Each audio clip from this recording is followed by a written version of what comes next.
Highlights episode 45 ದಿನಾಂಕ November 22.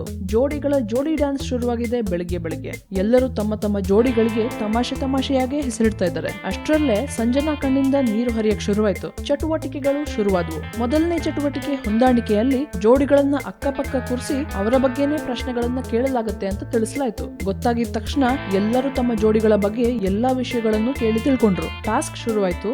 ಒಂದೊಂದು ಜೋಡಿಯ ಇಬ್ಬರೂ ಸದಸ್ಯರು ಪ್ರತ್ಯೇಕವಾಗಿ ಉತ್ತರ ಬರಿಬೇಕಿತ್ತು. ಉತ್ತರಗಳನ್ನ ಅತಿ ಹೆಚ್ಚು ಮ್ಯಾಚ್ ಮಾಡಿ ಅತಿ ಹೆಚ್ಚು ಅಂಕ ಗಳಿಸಿದ ಕೀರ್ತಿ ಸಂಜನಾ ಜೋಡಿಗೆ ಒಂದು ಗೊಂಬೆ ಜೋಡಿ. ಪ್ರಶ್ನೋತ್ತರ ಟಾಸ್ಕಿನ ಪೋಸ್ಟ್ ಮಾರ್ಟಮ್ ನಡೀತಾ ಇದೆ. ಮನೆ ಸದಸ್ಯರು ಸಂಜನಾ ಮತ್ತೆ ಭುವನನ್ನ ಮತ್ತೆ ರೇಗಿಸಕ್ ಶುರು ಮಾಡಿದ್ದಾರೆ. ಮುಂದಿನ ಟಾಸ್ಕು ಪಂಚರ್ ಪ್ರವೀಣರು. ಇದ್ರ ಪ್ರಕಾರ ಕೊಟ್ಟಿರೋ ಟ್ಯೂಬ್ ಗಳಿಗೆ ಪಂಚರ್ ಹಾಕೋದು ಮತ್ತೆ ಅದನ್ನ ಟೈರಿನ ಒಳಗೆ ಜೋಡಿಸಿ ಹ್ಯಾಂಡ್ ಪಂಪ್ ಮೂಲಕ ಗಾಳಿ ತುಂಬಿಸಿ ಕಂಬಕ್ಕೆ ಜೋಡಿಸೋದು ಕೆಲಸ. 3 ಟೈರ್ ಗಳನ್ನ ಫಸ್ಟ್ ಮಾಡಿದವರಿಗೆ ಗೊಂಬೆ ಜೋಡಿ. ಸಂಜನಾ ಕೀರ್ತಿ ಜೋಡಿ ಮತ್ತೆ ಗೆಲ್ತು. ಕೀರ್ತಿ ಅವರು ಸಂಜನಾಗೆ ಗೇಮ್ಗೆ ಲೈಫ್ಗೆ ಟಿಪ್ಸ್ ಕೊಡ್ತಾ ಇದ್ದಾರೆ.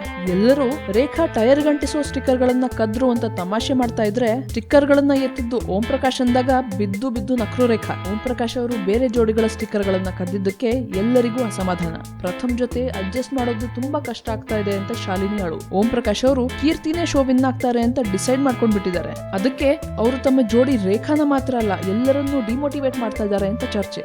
ಲೈಟ್ಸ್ ಆಫ್ ಆದ್ಮೇಲೆ ಸಂಜನಾ ಮತ್ತೆ ಭುವನ್ ಏಕಾಂತದಲ್ಲಿ ಮಾತಾಡ್ತಾ ಇದ್ದಾರೆ. ಸಂಜನಾ ಹತ್ತಿದ್ಯಾಕೆ ಅಂತ ಕಾರಣ ಕೇಳ್ತಾ ಇದ್ದಾರೆ ಭುವನ್. ರಾತ್ರಿ 1:30 ತನಕ ಭುವನ್ ಸಂಜನಾ ಮಾತಾಡ್ತಾ ಕೂತಿದ್ದನ್ನ ನೋಡಿ ಉಳ್ದವರೆಲ್ಲ ಬಂದು ತಮಾಷೆ. ನಿಮ್ಗೆ ಈಗಿನ ಬಿಗ್ ಬಾಸ್ ಮನೆಯ ಸದಸ್ಯರಲ್ಲಿ ಯಾರಿಷ್ಟ ಯಾಕೆ ಇಷ್ಟ ಅಂತ ನಮ್ಗೆ ಕಮೆಂಟ್ಸ್ ಬಾಕ್ಸ್ ನಲ್ಲಿ ತಿಳಿಸಿ. ಇನ್ ಮುಂದೆ ಬಿಗ್ ಬಾಸ್ ಮನೆಯಲ್ಲಿ ಏನೆಲ್ಲ ನಡೆಯುತ್ತೆ ಅನ್ನೋ ಅಪ್ಡೇಟ್ಸ್ ನಾವು ನಿಮ್ಗೋಸ್ಕರ ಅವಾಗ ತರ್ತಾ ಇರ್ತೀವಿ. So stay tune to Sandalwood central.